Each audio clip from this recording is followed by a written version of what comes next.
मेरा diesel generator के अंदर हाई वाटर टेम्परेचर का अलार्म आ गया है। और क्या रीज़न हो सकते हैं हाई वाटर टेम्परेचर आने के में क्या डिफरेंस होता है? सर एमसीवी जो है हमारा तीनों पर काम करता है सर। शॉर्ट सर्किट, ओवरलोड और सर उसको मैनुअली ऑन ऑफ करने के लिए यूज़ करते हैं। ये क्या चीज़ है, थोड़ा सा मुझे? ये सर मल्टीमीटर है और इसको क्लाइम मीटर बोलते हैं सर। इससे हम वोल्टेज, एम्पियर, फ्रीक्वेंसी आज चेक कर सकते हैं। हेलो फ्रेंड्स, आप लोगों का स्वागत है स्केल्ड हिंदुस्तान में। तो जो पर्सन टेक्निकल का इंटरव्यू देखना चाह रहे हैं, बहुत दिन से सोच रहे थे कि कुछ ऐसा इंटरव्यू जो जहाँ पर बहुत कुछ सीखने को मिले, तो यहाँ पर आपको बहुत कुछ सीखने को मिलेगा। क्या होता है, कैसे इंटरव्यू लिया जाता है, तो हम स्टार्ट करते हैं। तो मिस्टर अमर, तो थोड़ा पहले मुझे अपने बारे में बताइए। सर सबसे पहले मुझे अपना परिचय देने के लिए आपका सर धन्यवाद। और सर मेरा नाम अमर है सर। मैं यूपी लखनऊ से हूँ सर। मैंने आईटीआई कर रखी है और मेरा अभी फर्स्ट ईयर में रिजल्ट आया था सर। मेरा 88% नंबर था। और सर मेरे पिता एक किसान है, मेरी माता गृहिणी है और हम सर 5 भाई हैं और एक सिस्टर है। और सर मैं एक मेहनती और ईमानदार छात्र हूँ। और सर हमेशा मेरा यही लाइफ में सपने हैं कि मतलब अच्छा व्यक्ति बनना और अच्छा ईमानदार, यही सर। Thank you. तो सबसे पहले हम बात करें आपके एक्सपीरियंस के लिए, तो टोटल आपको कितने दिन का एक्सपीरियंस है? सर 3 साल।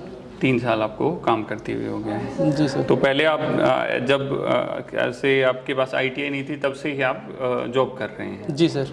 ओके। क्या ऐसा रीज़न था कि आप उस दौरान जॉब करनी पड़ी आपको? पहले आपने क्वालिफिकेशन नहीं की? तो सर पहले मेरा अदर फील्ड में जाने का मन था। बाद में मैंने सोचा चलो ठीक है, इलेक्ट्रिकल का कुछ भी जैसे टेक्निकल आपके पास नॉलेज रहेगा तो आप कहीं भी लाइफ में अच्छा कर सकते हैं। ओके। जी सर। ठीक है। तो आप मुझे बताइए कि आपको किस किस चीज़ के बारे में नॉलेज है, किस किस इक्विपमेंट के बारे में जानते हैं जो आपकी लास्ट कंपनी में था? सर जैसे ट्रांसफार्मर है, डीजी है, STLT का नॉलेज है, STP भी मैंने देखा है सर। और जैसे क्लाइम मीटर है, मल्टीमीटर है, वोल्ट मीटर है, आदि इक्विपमेंट का नॉलेज है। ओके। तो इक्विपमेंट में सारी चीज़ें हैंडल कर लेते हैं? जी सर। तो यहाँ पर कुछ इक्विपमेंट हमारे रखे हुए हैं, तो ये क्या चीज़ है, थोड़ा सा मुझे? ये सर मल्टीमीटर है और इसको क्लाइम मीटर बोलते हैं सर। इससे हम वोल्टेज, एम्पियर, फ्रीक्वेंसी आज चेक कर सकते हैं। इससे मेरे को वो निकालना है, क्या बोलते हैं, एम्पियर निकालना है। तो कैसे एम्पियर को नापेंगे? सर एम्पियर के लिए तो इसमें लीड नहीं लगाना पड़ता सर। ये एसी का एम्पियर है, इसको हम सेलेक्ट करते हैं सर। और जैसे ये वायर है, इसमें फंसाएंगे तो सर हमारा एम्पियर बता देता है। ओके, ठीक है। और वोल्टेज के लिए क्या करना होता है? सर वोल्टेज के लिए इसमें 2 वोल्टेज देते हैं, एसी और डीसी। सर मैं इस पर एसी पर करूँगा और इसको सेलेक्ट कर दूँगा सर, एसी का आ जाएगा। उससे हम वोल्टेज ये 2 पिन लगा के सर माप सकते हैं। ओके, ठीक है। और क्या क्या चीज़ों के लिए मल्टीमीटर का यूज़ करते हैं हम लोग? सर वोल्टेज है, एम्पियर है, फ्रीक्वेंसी है और सर क्वांटिटी। जैसे कोई वायर फॉल्ट हुआ तो सर हम उसके लिए कंटिन्यूटी सर चेक कर सकते हैं। ओके। तो ये मीटर कभी देखा है आपने? ये सर मैगर है। मैगर है जी सर। तो क्या कुछ चेक करते हैं इससे? सर इससे जैसे कि मेरा वायर है, केबल है, फॉल्ट वगैरह होता है तो सर इससे हम लोग मैगरिंग करते हैं। ओके। पहले किया है आपने कभी मैगरिंग इससे? सर मैगरिंग किया नहीं, बल्कि मैंने देखा है। ओके, करते हुए देखा? जी सर। ठीक है। मेगा ओम में मापते हैं। Okay, very good. यहाँ पर एक छोटा सा क्या चीज़ है ये सर HRC फ्यूज़ है। ये सर फ्यूज़ है, इसके अंदर सर एक मेटल होता है या धातु होता है सर।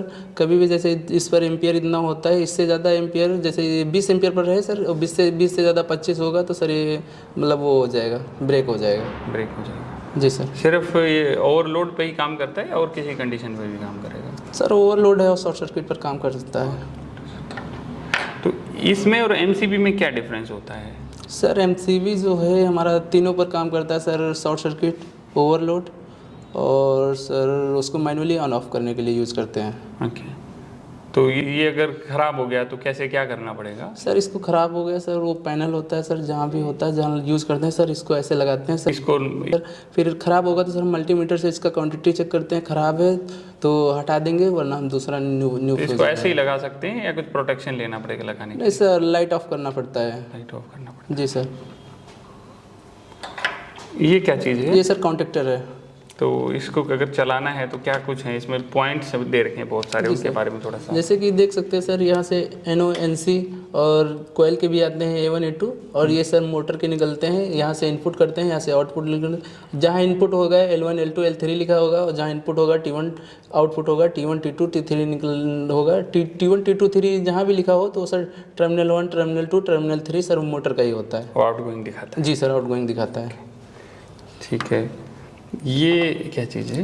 ये सर वो लिमिट स्विच है सर, ये वहाँ यूज़ करते हैं सर, जैसे कि सर ट्रांसफार्मर में हम लोग यूज़ करते हैं बकोल रिले के पास सर, उससे जैसे कि इससे ऐसे इसको सेट करते हैं सर, इससे ज़्यादा जैसे प्रेशर हुआ तो सर एक लिमिट पर ऐसे रखते हैं सर, ये अपने आप ऐसे उठ जाता है सर। ओके, तो इसको बहुत सारी जगह यूज कर जी सकते सर। हैं, आपने सिर्फ ट्रांसफार्मर में देखा है। जी सर। इसका जो मशीनें होती हैं, फैक्ट्रियाँ होती हैं, उसके अंदर ये ज़्यादातर यूज किया जाता है ऑटोमेशन के लिए। जी। अपने आप जैसे कोई भी इक्विपमेंट है वो NO और NC करता NC है। के लिए। जी सर। ठीक है, ये क्या चीज़ है?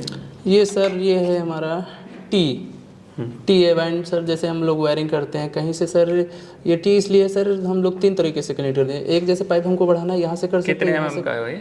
ये सर 25 mm का है। 25 mm का है। ये क्या चीज़ है? ये सर एक तरह का कनेक्टर है सर, इससे हम लोग जैसे कि वायर वगैरह है सर, यहाँ से इनपुट करते हैं और इससे सर हम लोग कनेक्ट करते हैं। ये क्या चीज़ है? ये सर हमारी कोयल है। किस चीज़ की कॉइल है? सर ये इसकी है, कॉन्ट्रैक्टर की सर, इसी से A1 A2 पर निकलते हैं। ठीक है, अब हम थोड़ा सा टेक्निकल सिस्टम के अंदर घुसते हैं। जी सर। तो आप टेक्निकल में आपका स्ट्रॉन्ग पॉइंट क्या है? स्ट्रॉन्ग पॉइंट सर अभी तो यहाँ है सर, मेरा डेल्टा स्टार कनेक्शन है, और सर मैंने वायरिंग किया, डीजी ऑपरेट भी किया है सर, STLT भी किया है, OBCB वगैरह का कनेक्शन केबलिंग भी किया है। ठीक है, तो आपने जिस दिन यहाँ पर ज्वाइन किया था जी और सर। आज में अपने आप में कितना चेंज दिख रहे हो? सर चेंज तो बहुत हुआ है सर, जैसे मैंने ज्वाइन किया था सर, डीजी ऑपरेटर पता था, ऑन ऑफ करना ये होता है वो होता है, और सर पर डीपली नहीं नॉलेज होता। जैसे कि सर कोई भी डीजी ऑपरेटर सर अनपढ़ भी होता है, वो भी उसको ऑन कर देगा ऑफ कर देगा, पर उससे पूछोगे ये चीज़ जैसे ल्यूब ऑयल है कहाँ से कहाँ जाता है, ल्यूब ऑयल की साइकिल कैसे है, उसको ये नहीं पता है, बस उसको ये पता है कि ल्यूब ऑयल पड़ता है बस। उसका काम क्या है उस, देखो क्या होता है ना, साइकिल ठीक है हमें पता होनी चाहिए, बट ल्यूब ऑयल हम डाल रहे हैं, ल्यूब ऑयल से क्या होगा, ल्यूब ऑयल अगर खत्म हो जाएगा तो क्या होगा, अगर मैं सोचूं यार कोई नहीं यार कम हो गया तो क्या फर्क पड़ेगा, जब तक मुझे यही नहीं पता कि लुब्रिकेशन खत्म हो जाएगा और उसकी वजह से मेरा डीजी खराब हो सकता है, मेल्ट हो सकता है, वो बिल्कुल उसमें लाखों रुपए का खर्चा आ सकता है। जब तक हमें उसके बारे में डीपली नहीं पता होगा तो हम उसको अच्छी तरह ऑपरेट नहीं कर सकते हैं। जी सर। तो डीजल जनरेटर में अगर मैं बात करूं, मेरा डीजल जनरेटर है वो चल नहीं रहा है।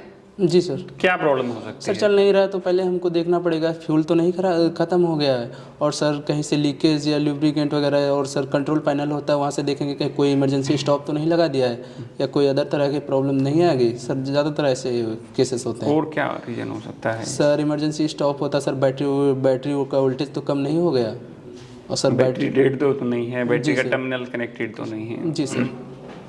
तो हमें ज़्यादा चीज़ें हमें पता होनी चाहिए कि मैक्सिमम चीज़ें क्या हो सकती हैं, कोई डीजी नहीं चल रहा जी है। सर। अगर मैक्सिमम चीज़ें पता है तो हम उस पर वर्क उतना अच्छी तरह से कर सकते हैं। अरे डीजी नहीं चल रहा है, अरे भैया डीजी तो चल नहीं रहा है, क्योंकि मुझे तो उसका ऑन ऑफ करना था, मुझे पता ही नहीं, अगर ये डीजी बंद हो गया तो क्या करें। एक डीजी चल नहीं रहा है, डीजी चल नहीं रहा है, आप क्या करोगे? सर डीजी नहीं चल रहा है तो पहले हम देखेंगे सर, कंट्रोल पैनल होता है उस पर देखेंगे सर कि क्या प्रॉब्लम है, क्या दिखा रहा है। कभी तो सर उसमें एरर भी दिखाने लगता है, कभी लो उसका फ्यूल का दिखाने लगता है। और सर जैसे कि हमारा डीजी होता है सर, डीजी में भी होता है वोल्टेज सर 380 और 415 के बीच में रहना चाहिए, उससे कम होगा तो सर नहीं चलेगा, वाइंडिंग तो नहीं चल गई सर, ये भी चेक करना होता है। कैसे चेक कर सकते हैं वाइंडिंग? सर वाइंडिंग के लिए हम चेक करेंगे, मल्टीमीटर से चेक करेंगे, क्वांटिटी देखेंगे कि वाइंडिंग कोई शॉर्ट तो नहीं, कोई बॉडी से तो टच नहीं है, जली तो नहीं सर, ये चीज़ चेक करेंगे। तो उसके लिए क्या करना पड़ेगा? कहाँ से डीजी को खोलना पड़ेगा? क्या करना पड़ेगा? सर डीजी अल्टरनेटर होता है सर, उसी के पास एक बॉक्स लगा होता है, जो टर्मिनल बॉक्स एक दूसरे से कनेक्ट होते हैं सर, उसी से खोलना पड़ेगा। देखो क्या होता है, जो छोटे डीजी होते हैं ना, जी सर। 20 kVA 50 kVA तक है, उतने छोटे डीजी को तो आप कुछ कर सकते हो, बट जहाँ हम काम करते हैं 500 kV 1000 kV डीजी के ऊपर, वहाँ हम कुछ नहीं कर सकते इस कंडीशन में। जी सर। ऑल्टरनेटर है, पूरा ऑल्टरनेटर कवर रहता है, उसमें आउटगोइंग कनेक्टेड होती है, तो उसमें वो कॉल नेक्स्ट स्टेप पे चली जाती है। कई बार हमें ऐसा नहीं करना है कि यार नहीं मुझे तो पता है मैं उसके अंदर घुस जाऊंगा। जी सर। तो हमें एक लिमिट है, उसके लिए उसका फिर एक्सपर्ट आएगा जिसने 10 साल उस चीज़ में दिया है, तो वही उसको करेगा। जी सर। मेरा डीजल जनरेटर के अंदर हाई वाटर टेम्परेचर का अलार्म आ गया है, और क्या रीजन हो सकते हैं हाई वाटर टेम्परेचर आने के? हाई वाटर टेम्परेचर से तभी आता है जैसे कि हमारा कूलेंट ज़्यादा हीट हो गया, या सर कहीं से कुछ लीकेज है, या सर कुछ चीज़ ब्लॉक हो गया सर, जहाँ से वो निकलता है सर वाटर, सर उसकी वजह से आ सकता है। कूलेंट कितनी तरह के होते हैं? कूलेंट सर मैंने एक ही तरह का देखा है कूलेंट। कूलेंट 2 तरह के होते हैं, एक होता है नॉर्मल कूलेंट, एक होता है प्री मिक्स। जी सर। एक होता है जिसके अंदर हम कूलेंट में पानी मिक्स करते जी हैं, जी जी जी। डाइल्यूशन भी इसके अंदर करते हैं, और एक होता है प्री मिक्स जिसमें पहले से ही मिक्स होके आता है। ठीक है जी सर। कूलेंट को कितने दिन में चेंज करते हैं? कूलेंट को सर चेंज वैसे तो देखा जाए सर बी चेक करते हैं सर, तब हमें देख लेना चाहिए चेंज करने वाला है तो सर उसी कैसे टाइम पता लगेगा चेंज करने लायक है? सर चेंज उसका सर होता है उसे सर चेंज तो ज़्यादातर मैंने भी किया है, बल्कि सर जैसे कि कूलेंट कम हो गया सर चेंज कर लेते हैं, वरना नहीं, वो तो टॉप अप बोलते हैं। जी सर। चेंज का मतलब है पूरा निकाल के खाली करना, नया डालना। जी। जो आपने किया उसको टॉप अप बोलते हैं। वो हम हर रोज जैसे ए चेक करते हैं, मुझे लग रहा है कम हो गया तो टॉप अप कर देते हैं उसमें, जी। क्योंकि जब डीजी चलता है तो कुछ ना कुछ कूलेंट जल जाता है हमारा, जी जी। तो उसको बोलेंगे टॉप अप। तो मैं कहूँ कि पूरा कूलेंट चेंज करने की बी चेक के बारे में थोड़ा बताओ। बी चेक सर होता है हमारा 6 मंथ या 300 घंटे बाद होता है सर। बी चेक में हमारा ए चेक का पूरा प्रोसेस आ जाता है। ओके, तो क्या क्या चीज़ें इसमें चेंज होती हैं? सर बी चेक में हम फिल्टर चेंज कर देते हैं, फिल्टर देख लेते हैं कोई ब्लॉक वगैरह तो नहीं सर, और कभी कभी होता है सर एयर फिल्टर भी होता है फट जाता है, या उसको भी क्लीनिंग हम लोग कर देते आपके हैं। इधर कितने केवी का डीजी लगा हुआ था? सर हमारे वहाँ 500 और 400 केवी का डीजी लगा था। तो 500 केवी के डीजी में कितना ल्यूब ऑयल आता था? सर 500 केवी सर वो कैपेसिटी के अनुसार होता है सर। तो आप किधर कितना डालते थे? सर अभी तक हमने डाला नहीं, बस उसको ऑन ऑफ किया है सर। देखें आपके सामने बी चेक हुआ नहीं है यानी? बी चेक नहीं हुआ सर। ओके, तो आप मेरे को एक चीज़ बताइए कि जो हमारा डीजी है, जी सर, डीजी में और क्या क्या प्रोटेक्शन होते हैं जिनके बारे में हमें पता होना चाहिए? सर डीजी में जैसे हमारा लो ल्यूब ऑयल हो गया, हाई वाटर टेम्परेचर हो गया, ओवर स्पीड हो गई, और सर यही चीज़ें देखना होता है। अल्टरनेटर की हमारी सेफ्टियाँ हो गई। यूनिट पर लीटर एक डीजी के अंदर कैसे निकालते हैं? सर उसका सर ज़्यादातर डीजीओ का यही होता है, हमने देखा है 3.9 या 4 यूनिट पर लीटर सर खाता है। उसी से हम पावर फैक्टर और केवी को सर मल्टीप्लाई करते हैं, जितना आता है सर 80% उसका लोड निकालते हैं। Fuel consumption. पावर फैक्टर से क्या मतलब है? नहीं सर वो फ्यूल कंजप्शन में यूज़ होता है। फ्यूल कंजप्शन में तो किन किन चीज़ों की ज़रूरत पड़ती है अगर मुझे फ्यूल कंजप्शन निकालना है? सर तो पहले सर केवी होगा, जितने केवी का हमारा डीजी है सर, फिर उससे पावर फैक्टर को मल्टीप्लाई कर देंगे, जितना आएगा पहले 100% निकाल लेंगे, बाद में 100 का सर 80। मुझे यूनिट पर लीटर कि एक मेरी यूनिट पर लीटर क्या आ रहा है? जैसे एक बाइक है आपकी, जी सर, कि कितना एवरेज दे रही है, तो कैसे निकालते हो बाइक कितना एवरेज दे रही है? सर बाइक का तो आइडिया नहीं भाई। 1 लीटर तेल में वो कितना किलोमीटर जा रही है? कई तो कहते हैं कि मेरी बाइक 50 का एवरेज दे रही है, 1 लीटर में 50 किलोमीटर चल रही है। तो सर उसमें ये होता है कि जैसे हमारा 1 लीटर डीजल खाएगा तो हमारा 4 यूनिट कंजप्शन वो निकलेगा। 4 यूनिट के करीब जी निकलता सर। है। तो 2 ही चीज़ों की ज़रूरत पड़ती है इसके अंदर अगर मुझे मेरा फ्यूल कंजप्शन निकालना है। पहली मेरा कितना तेल खाया है, और दूसरी मेरी यूनिट कितनी बनी है। उसके पावर फैक्टर से कोई लेना देना नहीं होता। ओके सर, ठीक है।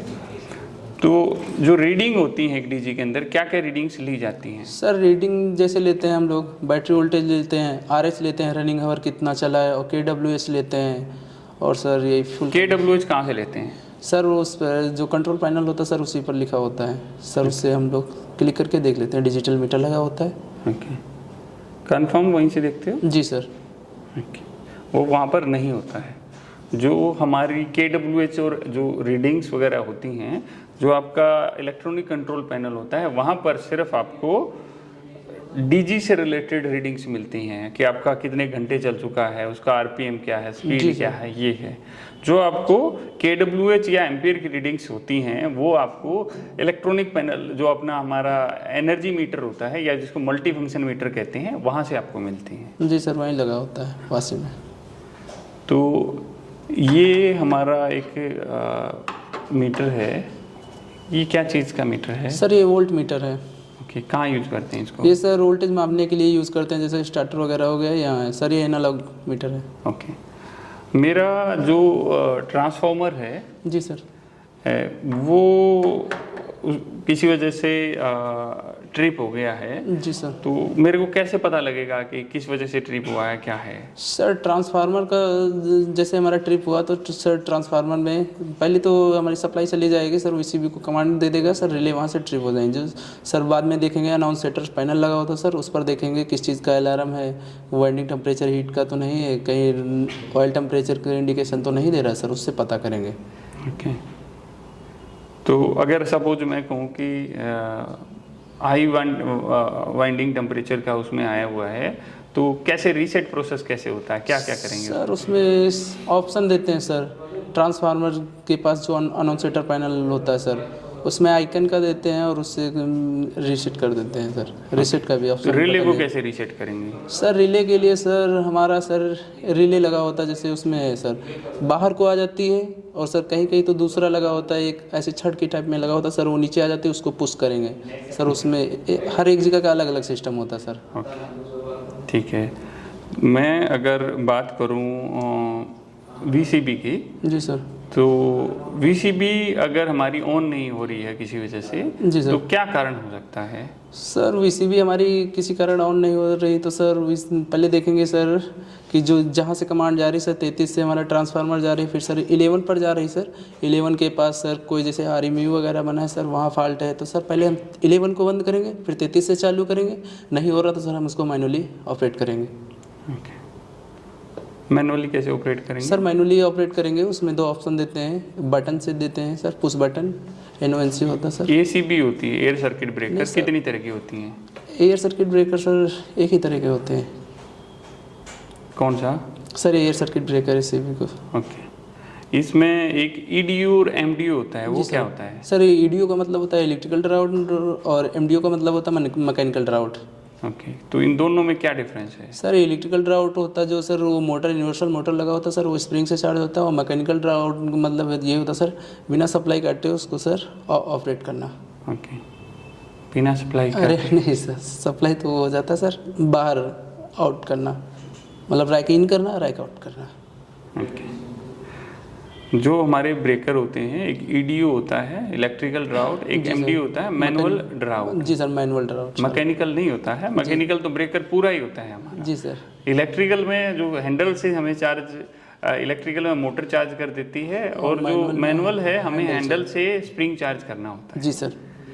इसमें जो आर्क शूट होता है उसका क्या काम होता है? आर्क शूट सर ये होता है कि जो जब फिक्स और मूविंग कॉन्टेक्टर आपस में जुड़ते हैं तो सर उसमें आर्क ज़्यादा उत्पन्न होता है, तो सर उसी को जो आर्क होता है सर एयर के माध्यम से बाहर निकलता है। कैसे सर? आर्क को कैसे बुझाता है वो सर आर्क शूट होता है ना सर, उसी के माध्यम से जब जुड़ते हैं तो सर वही उसी एयर के सर पॉइंट बने होते हैं, उसी से सब बाहर निकलता है।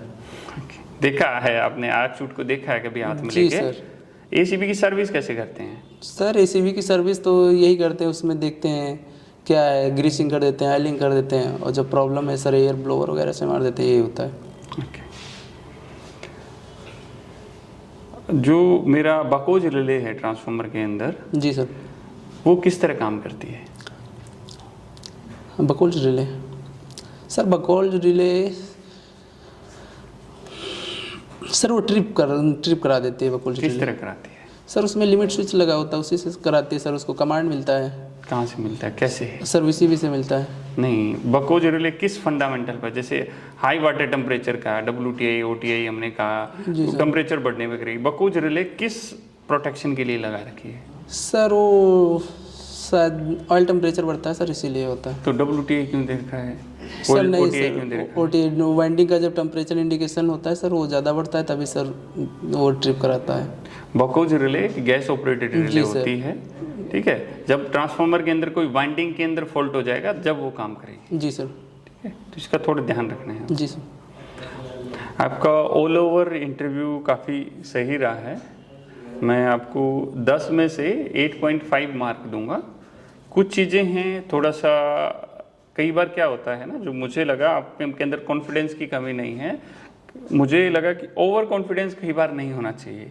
आपका ठीक है, कॉन्फिडेंस तो होना चाहिए, बट थोड़ा सा आपको चीज़ों के बारे में लर्न करना है, थोड़ा सा और डीपली जाना है। आप समझ गए होंगे क्या क्या चीज़ें नहीं पता है। जी सर। तो अभी मैं एक जर्नल अगर मैं बात करता हूँ कि यहाँ पे आके अपने आप को काफ़ी मैच्योर किया, काफ़ी लर्न किया, और तो जो आपको यहाँ से लर्निंग मिली वो कैसी मिली और आपके लिए कितनी हेल्पफुल रहेगी फ्यूचर के लिए? सर फ्यूचर के लिए तो ये हो गया कि सर मेरे लाइफ टाइम के लिए नोट्स भी बने, जो भी पढ़ाया गया सर, और इतना अच्छा सर आप लोग या मेहनत किए। कोई भी स्टूडेंट आता सर उस पर ये होता है कि सर कहीं भी लोग सोचते हैं कि 20 दिन में कैसे इंसान सीख रहा है। सर यहाँ आने के बाद तो हमको लगता है सर कि बस खाना बनाओ, पढ़ना। यहाँ सर 9 से 6 5 क्लासें चलती हैं सर, लगभग सर 8 घंटे सर पढ़ाई होता है, उसी में प्रैक्टिकल होता है। तो सर 20 दिन में कोई भी इंसान आएगा तो सीख जाएगा सर। उसके साथ सर लोग इतनी मेहनत करते हैं।